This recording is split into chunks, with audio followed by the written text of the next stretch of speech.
see the first person that comes to mind for Dr. Buss is the one and only Jerry West. As Dr. Buss believes that all signs point towards West being the new coach, and he even has Bill on his side, and he gets on his knees, he's begging, and he even throws in as a Hail Mary, do you really want the Boston Celtics to win another championship? So the question is, will Jerry West take the job? Because like Buss says, the Lakers need him right now. But cutting over to my man Pat Reilly, who this is his big moment, as we get a brief flashback of young Pat watching his dad, who got fired after thinking that he was going to be able to move up in his career. That was a moment that stuck with Pat throughout his life as he's talking to Paul Westhead. Right now, Pat's under the assumption that he's about to get fired. He's about to meet with the management in a little bit, but we have a really nice scene here between Pat and Paul as we see Paul is apologizing for all the bad mistakes that he made, and he didn't really value the advice that Pat Reilly was giving him. They have a bit of a laugh, and we see Pat is just a stand-up guy right now because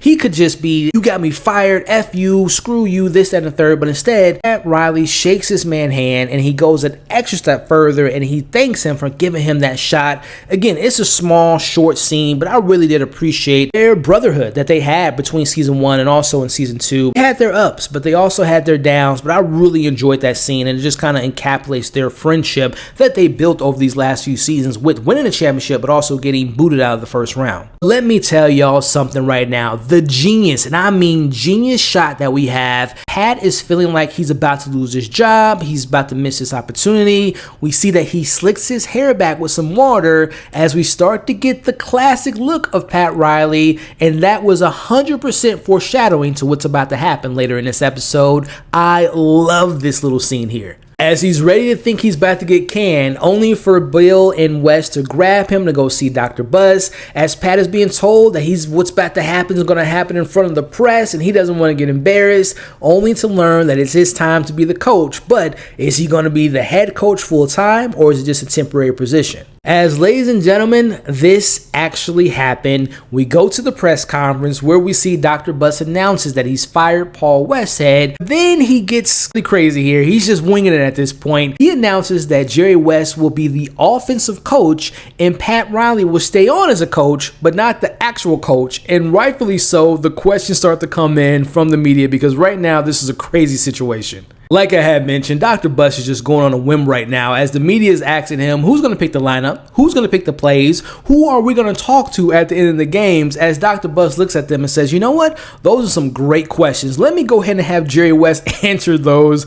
This scene to me was not only hilarious, but it was just so chaotic, and I just loved every second. This is, to me, my favorite scene of this episode because it just goes to show you, and again, this happened in reality, and it just speaks to the idea of great players, great coaches, synergy, having their moment to shine. The fact that they went through all this craziness and still managed to become the Showtime Lakers and the dynasty they built, it's just brilliant scene, and I love it so much. But Jerry West right now, he's having some PTSD as he's recalling all the times that he was the head coach for the Lakers between 1976 and 1979. And by the way, his record was respectively won 145 games, but he also lost 101 games, but he did make the playoffs from all 3 seasons that he coached, and even one of the years, I believe it was the 1977, they made it to the Western Conference Finals that year. So he had some success, but at the end of the day, Jerry West didn't want to be a head coach. As Wes is on the mic, he makes it very clear to the media that he will be working for Pat Reilly and that Pat Reilly will be the man in charge as the man of the hour steps up to the mic. And I love the shot where he's looking at Paul from the distance. We see Pat brings up how crazy of a day this has been, but he also, again, another example of him being a stand-up guy. He mentions that he lost a friend, right? We know that Paul Westhead lost his job, and then he drops a bar on the media. Sometimes it takes a left hook to get you going, and he believes that left hook landed. I love that line. The hair is even mentioned in the press conference. This scene was just executed perfectly. I have no notes. I have no cons. It's just a perfect chain of events in my opinion, and it was just executed with perfection. But the big question at hand is, what does this all mean for Magic?